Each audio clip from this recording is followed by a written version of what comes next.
Next up, we have Mr. Dennis Allen. Dennis, welcome. Masicho for being here. Yeah, thanks, Richard. Yeah, I just want to say thank you to all the other writers, and thank you for your work. But I'll just introduce myself briefly here. From Inuvik, Northwest Territories originally, and my father's Inuvialuit, but really they're Alaskan Eskimos that migrated before there was borders. So we have lots of connections in Alaska. And my mother is Vantad Kuchin from Old Crow, Yukon. And they were one of the first couples to interracially marriage, because before that we were sworn enemies. So the times have changed. The church brought one good thing, was peace. But anyways, I grew up listening to stories. My dad was a storyteller, and I spent a lot of time, as we say, in the bush, out on the trap line, like the other writers were talking about growing up on the land. Muskrat camp and goose camp, caribou camp, whale camp, all different seasons. And my dad and his friends would tell stories, and that's kind of how I grew up. I apprenticed under my dad.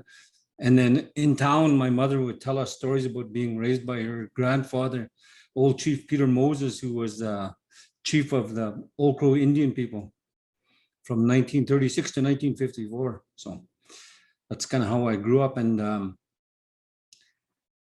I never really read when I was a kid. We just learned how to tell stories, and all the kids of my generation and my older siblings' generation were all storytellers. We like to tell stories, and so that's what I do. I tell stories, and eventually I learned how to make films, and I became a filmmaker, and I recorded 2 albums of original music. And I have a website called Dennis Allen Entertainment if you want to check it out, and I have all my work on there. But I'm going to read you. I haven't published any books, but I've published lots of stories, and I'm working on a collection of short stories based on the characters that I'm going to read to you today. And I just wanted to kind of give you a prelude to the story. In the North, we love our country and Western music because it kind of gives us agency. The music that, they sing about poverty or prison or difficult times, hard times. George Jones, Hank Williams, Loretta Lynn sings about poverty, and that's kind of how people grew up. And that music kind of gives us, like I said, it gives us agency. It kind of validates our existence, and it's a spiritual experience to listen to country and Western music with a bunch of old timers, and just to see that the effect it has on them. And so the story I'm going to read from, it's called The White Stetson Hat, and it's about the greatest Merle Haggard fan ever to come out of this fictional reserve that I write about. And he finds out that he has cancer, and he wants to see Merle Haggard before he dies. And just so happened that Merle Haggard's coming to Edmonton next spring. So the whole little community gets together, and they raise enough money to send Luke and my character and my sidekick, kid by the name of Chubby, just enough money for us, all of us, to go down, for us to take care of Luke on the way down to Edmonton to go see Merle Haggard. And so I'm just picking up the story as we hit the road here. So one other thing is, actually 2 other things. This story was shortlisted for the Writers Union of Canada, and I just got longlisted for the CBC Short Story Prize. I didn't make it to the short list, but I'm quite happy to make it to the long list. And another thing is, I write in my character's vernacular, which is Pidgin English. If you ever read W.P. Kinsella, who really took his cue from Edith Josie, who used to write a column called Here Are the News out of Old Crow, Yukon, you'll understand where my characters are coming from. So here we go. So we take off early in the morning, just as the sun is rising above the Blue Mountains. Luke been getting radiation treatment for his cancer, and he lose most of his hair.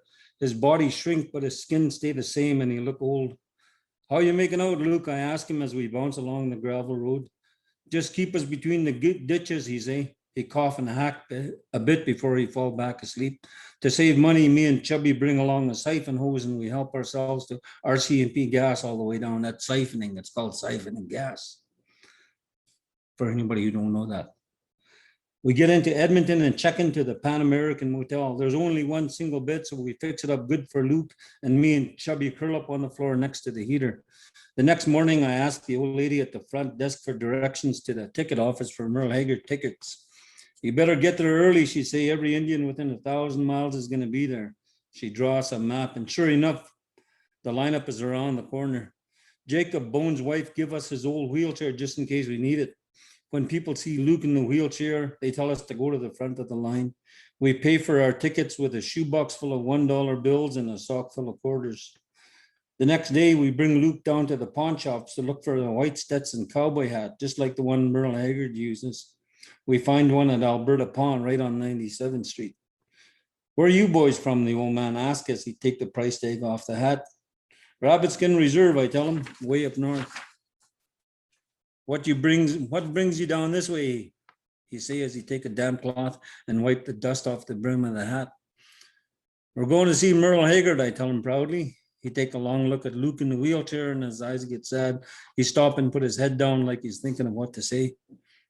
You boys go on and take the hat, he say as he hands it to us. Tell Merle Haggard I said hello. We shake his hand and thank him, then walk out the door before he changes his mind. The next night we go to Bruno's Steakhouse and order T-bone steaks and drink cold draft beer. Even though Luke's appetite is not like it used to be, it's hard for him not to eat all the good meat and chew on them fat bones. We buy a case of beer and a pack of cold cigars and park down by the river. We crack a beer and light up a Colt and talk about how much fun we're going to have at Merle Haggard's concert. Luke is a few years older than us, and he tells us stories about being in jail and how Merle Haggard pulled him through many a lonely night. We sit there in Luke's truck and go through 3 8-track tapes. Luke sing along to every song. Old Steamboat, who owned the general store, got a few old suits that he lent out for court, funerals, or weddings. Before we left, he lent us one he must have got from Porter Wagner's rummage sale, because it got rhinestones on the collar and on the breast pockets and on the cuffs. Pretty doggone snazzy, Rufus Tallow tell Luke as Luke looked himself in the mirror. Yeah, not too bad, eh, Luke say as he looked sideways. Now all I need is Dolly Parton sitting on my lap. Even old Steamboat, who can barely understand English, have a good laugh. On the night of the concert, Luke put that coat on over a white shirt we borrowed from Levi Thunder, who's the Pentecostal minister on our reserve, except on Saturday night when he get drunk by himself. He even give Luke a bolo tie that got a cross on it. I bring the wheelchair in from the back of the truck. No need for that, Luke say. I got enough in the tank for another night, he say as he grab his crotch and laugh. He take a Mickey out from his boot and take a good stiff snort, then put it back in. Luke snap his arms out so that white shirt show about half-inch past his cuffs, and he look really smart with his new cowboy hat, and it's hard to tell he's sick. We sit close enough in the front. We sit close enough to the front for Merle Haggard to hear Luke yell out, "Sing me back home," which he sing and dedicate to the man in the white Stetson hat. Luke stand during the whole song and sing along like he's on death row and only Merle Haggard can save him. Luke wave his white Stetson hat and whistle with just his lips like a real old-time cowboy. Chubby been taking pictures the whole time with a Polaroid camera Ida Scow lend us, and he got everybody in our row holding them pictures up till they develop. When the concert is over, we wait till everybody clear out so we don't have to get caught in the big rush. We walk through the empty parking lot toward Luke's truck, which is parked way in the back. I can die any day now, boys, Luke say as he take one last pull on his Mickey. I done seen the hag, and that's good enough for me. He spin the cap back on the empty bottle and slam dunk it into the garbage bin. Just then, a long white stretch limousine passes on its way out. It'd go about 50 feet, then stop and back up. I got no outstanding charges and paying all my bills, so I wonder what they want. The back window rolled down and there's a guy with a white cowboy hat and his eyes is hidden beneath it. That's a mighty fine looking hat, my friend, the guy say. Feel like making a trade? It's kind of a strange request and we don't know what to make of it. Then he take his hat off and stick it out the window. That's when we recognize him. It's Merle Haggard himself right there in front of us. We all jump back and look at one another.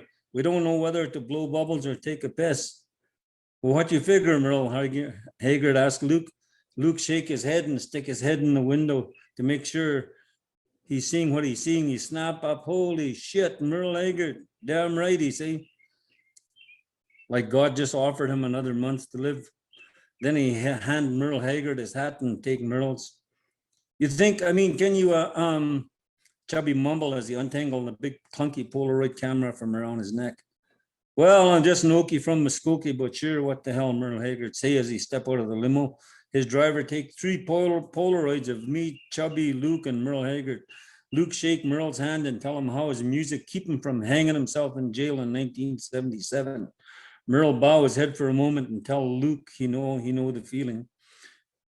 He wish us all the best, then drive off. When we get back to our hotel, Luke let us try on the white Stetson hat. We pretend to be singing to 20,000 people. That night, Luke sleep with a hat under his bed. When we get back to Rabbitskin Reserve, Luke is bedridden under doctor's orders and everybody visit him, some figure for the last time. The next weekend is Rabbitskin River Spring Jamboree and everybody is packed into Native Hall for the yearly talent show.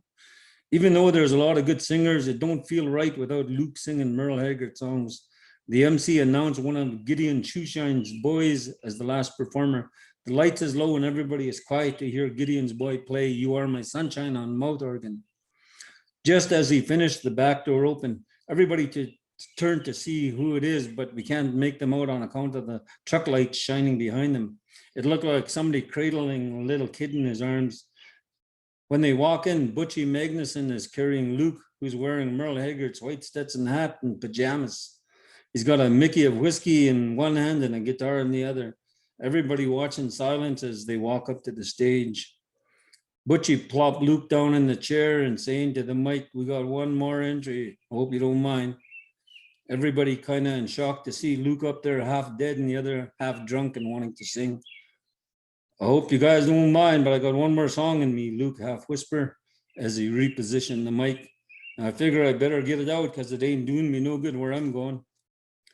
Luke take a pull on his Mickey and stick it back on by this chair. Then he strum a G chord. He hack and hiss for a few seconds, then croak out the first line of Merle Haggard, Sing Me Back Home. Howard McGinty, who run the board, turn up the mic so Luke's raspy half whisper filled the whole room. First, just a few people clapped, then more join in. Then it become a thunderous applause as everybody stand on their feet and give Luke Jackson, the greatest Merle Haggard singer to ever come out of Rabbitskin Reserve, all the love he need to make it to the end of the song. We're so loud that we can't even hear him singing. Everybody is half crying and half laughing as Luke belt out for the last time in his life his favorite song. We bury Luke with his hat and the same suit he used on the night of the concert. Even though Slav Slobonovich, who owns Slobonovich Enterprise, lend us a truck to bring Luke's casket to the graveyard, we decided we're going to take turns carrying him there ourselves. Even Ida Scow, who have to lift her arm up real high on account of how short she is. As we're walking, somebody starts singing the first lines to the song, Sing Me Back Home. Even though hardly anybody can carry a tune, we all sing along anyway. So there you go. There's my story called The White Stetson Hat.